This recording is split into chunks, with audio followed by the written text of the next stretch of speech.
Біздің қонағымыз, қадірменді, құрметті қонағымыз, ақтөбелік лидер, мастер статусындағы өзі зейнеткер ханым Ұлаш ханым біздің офисімізге қонақ болып келіп отыр.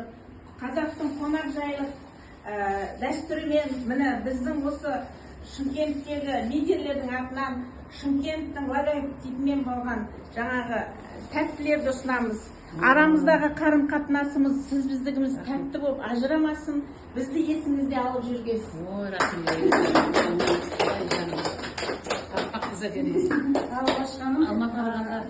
Сіздің ауылда енді жаңа біздің Сарыағаштың суымен демалып, лечение алып келе жатырсыз ғой. Енді рахмет.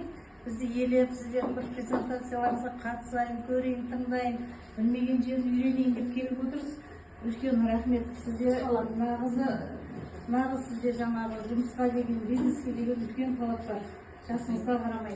Енді сізге мен арнайы бүгін уақытын тауып отырмын. Үш күн алдыңыздың арман мақсаттарыңыз жазылып, орындала берсін. Не ойыңызда қандай күшті пландар бар, жоспарлар бар, бәрі орындалсын, іске ассын. Осы компаниямыздың мықты акционер болыңыз, инвестор болыңыз, сізге қана жетістіктер тілейміз. Рахмет, жанымнан.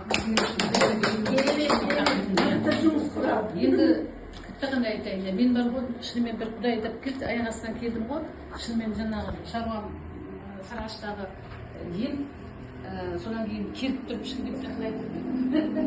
Осы дәм ғой. Осы офисті көріп кетейін, одан кейін бір-екі үш қыздарым шақырдым, Шолпан деген бір қыз бар, Бекет Мырзаның адамы. Келем деп еді, келмей қалды енді. Отырға келмейді Шолпан. Бір Айгүл ханым да бір өң жіберді. Кім деп айтты? Жәмила деп айтты. Сосын бір жігіттерді танымайтын еді. Сәрсенбайдың жігіті қандай жерде келе жатқан?